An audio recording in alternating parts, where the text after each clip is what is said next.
what's up guys, Houston here, and for those of you just finding my YouTube channel, welcome. Please remember to hit that subscribe button and that bell. Now, today's video, we're going to be talking about how I managed to raise $50,000 in business credit funding with Wells Fargo. Now, for those of you that have like a side hustle like DoorDash, Instacart, or you may be doing other TaskRabbit or anything with your side hustles and stuff, actually, this is something that really can help you, or somebody that's really just starting out and they're trying to raise capital for real estate investing, or trying to be able to raise capital to do stock options and stuff like that. Well, this video, I'm going to give you the breakdown of what I did to be able to raise $50,000 from Wells Fargo Bank. Now, here's the thing about it. In terms of getting qualified and raising this, I definitely would encourage you to have at least a 680 credit score.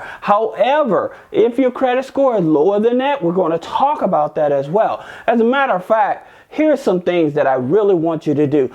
If you're planning on building a relationship with Wells Fargo to raise capital for your business, all right, number one I want you to do is fix your credit, okay? Now, I'm going to tell you how, actually, two things that you can do that's going to help you fix your credit, okay? And the first thing is you want to lock your Lexus Nexus, okay? This is very important. You want to lock and block your Lexus Nexus, okay? And number two, you want to block your Sage stream, okay? All right. And the reason you want to do that is so when you're challenging credit and stuff, your credit and stuff, because the credit bureaus, they get most of their information from Lexus Nexus, Sage Stream, or these other third-party companies and stuff. So the major credit bureaus, basically, they get a lot of their data from these third-party companies, okay? And because if you block those, these are two of the major ones of those other third-party. There's other ones as well, but if you start out with these, and then when you challenge your credit, you will see negative items come off much faster, okay? Especially like when you're trying to get business credit funding and stuff. The financial institutions, they will pull your personal credit, okay? Especially if you're a new company. And by the way, if you're a new company and you're trying to raise funding and stuff, again, as a brand new company, you still have to use your social, okay? Now, granted, they will ask you to put your EIN on the application as well. But once they grant you that business credit card, business line of credit, it goes under your business. So if you max out that business credit card, it won't affect your personal credit, okay?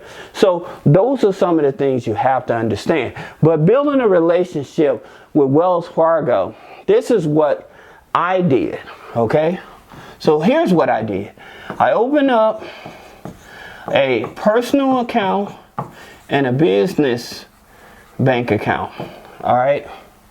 And I went inside and I did this. I sat down with somebody and I let them actually open up their accounts for me, okay? So that's very important. Now, in terms of, like I said, you should have at least a 680 or higher credit score, all right? Then what I would encourage you to do, if you have less than a 680 credit score, then I would tell you to get the Wells Fargo secured business credit card, okay?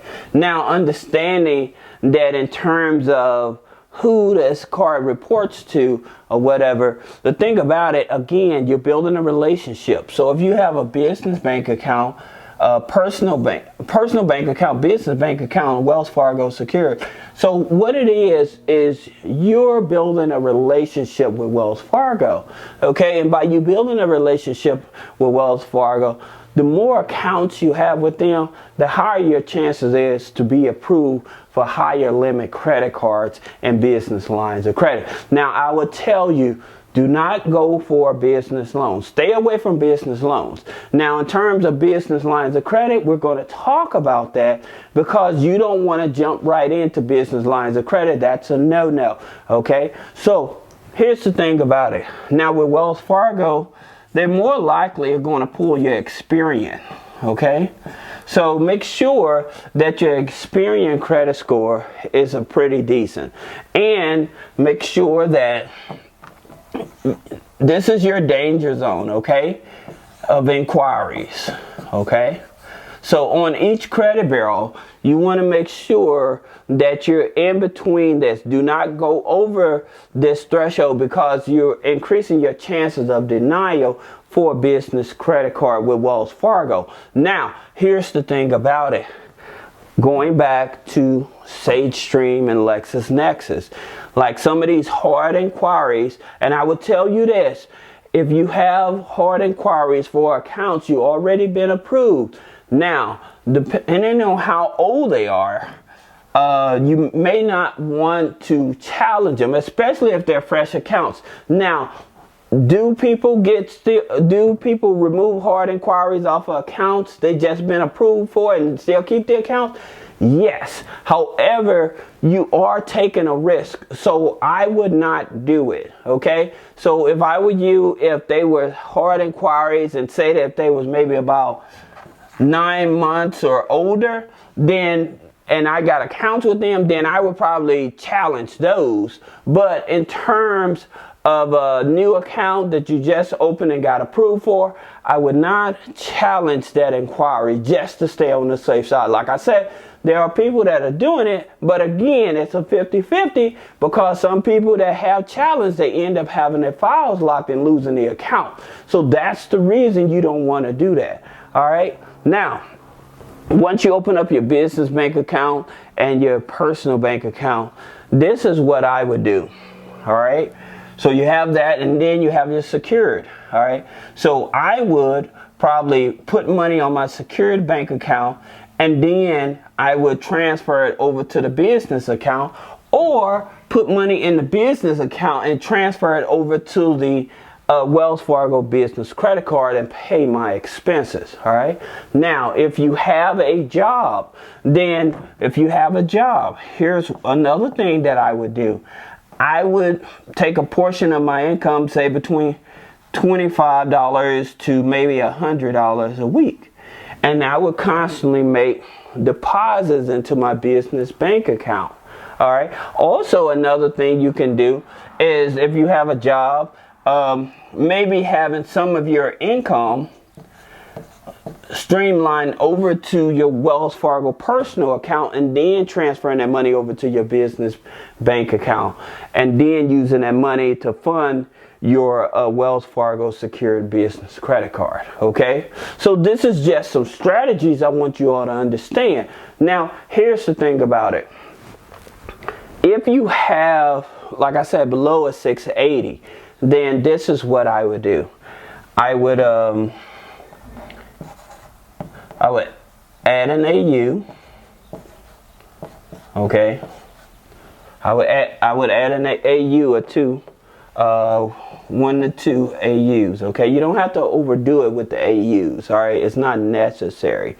Now, I would tell you this: if you're planning on in the near future or right away planning on buying a home and stuff, then I'll tell you don't use AUs, because if you're getting government FHA loans or mortgages and stuff, and you plan on going through Wells Fargo to get that mortgage and stuff, more likely if they see those AUs on their FHA would tell you to take those AUs off.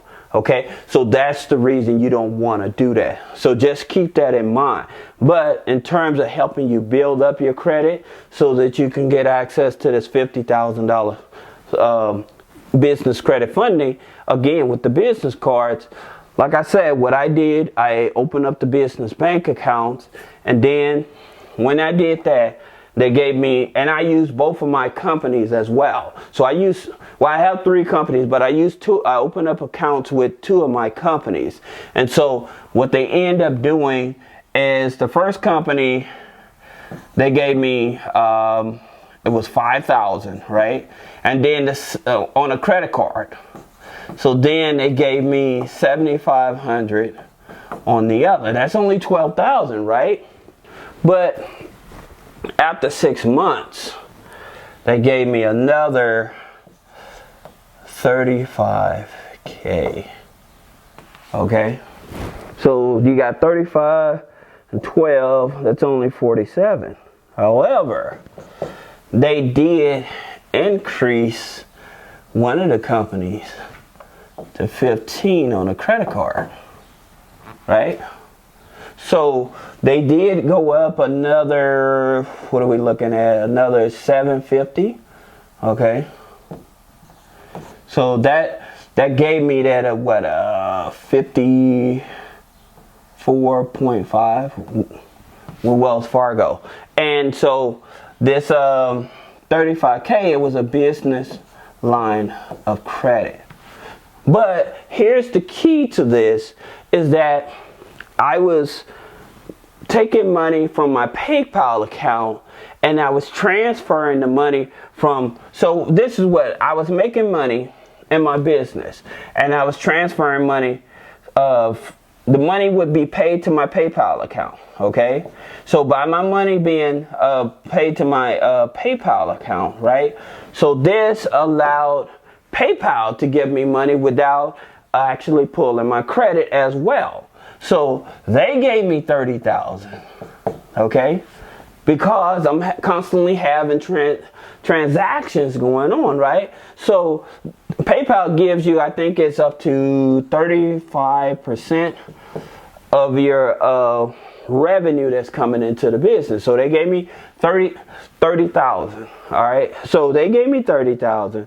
Then again, like I said, because I have these constant deposits and everything, so what I would do, once the money comes into my PayPal, I would transfer them over to my Wells Fargo business account, okay? And then when I was using my Wells Fargo credit cards, and I would pay my credit cards using my business account, all right? So they're seeing this activity happen. So that's the reason that they approved me for this 35,000. Actually, it started out at 25, and they actually bumped it up another 10,000. Okay, so, but again, having this relationship, having the personal account, the business account, and now you guys notice I haven't said anything about Dun & Bradstreet, net 30s, or none of that.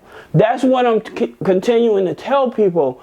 I understand that people think that Dun & Bradstreet is real relevant to their business, but if you're trying to talk about funding, especially if you're planning on like real estate investing, crypto investing, and you're trying to raise capital and stuff, net accounts will not help you, okay? Having a Dun & Bradstreet paydex score is not going to help you.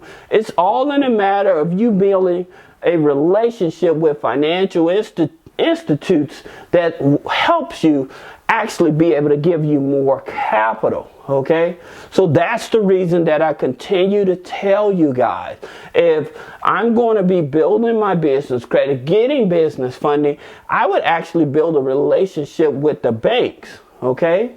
I'll build a relationship with the banks, and then again, depending on the type of business you have, like I said, you may be a DoorDash driver, Instacart driver, something like that. Uber, Lyft, again, having a business account with PayPal, when you're cashing out from your Uber, Lyft, having to go to your PayPal, then having that money go to your business bank account with Wells Fargo, and then paying your bills and everything. Again, this is what starts the cycle for financial institution to see, okay, they manage money, they're making income and stuff like that. So even if you have a 680 credit score, again, they may be like, well, the thing about it, you are making money and you constantly making deposits and stuff. So that's the reason I tell you all about making those weekly deposits. Even if you don't have a business, again, opening up that business account and making those weekly deposits and stuff till you actually start generating revenue. If you need help, now if you need help setting up your business, you can click the link in the description below And three-way funding can help you set up your company, or you can set up a consultation. But again, if you're trying to raise capital, real money, I'm talking about Amex, Visa, MasterCard, and business lines of credit, then this is the process that you need to go through. It's not about net 30s or net accounts, okay? This is not important. D and B, okay?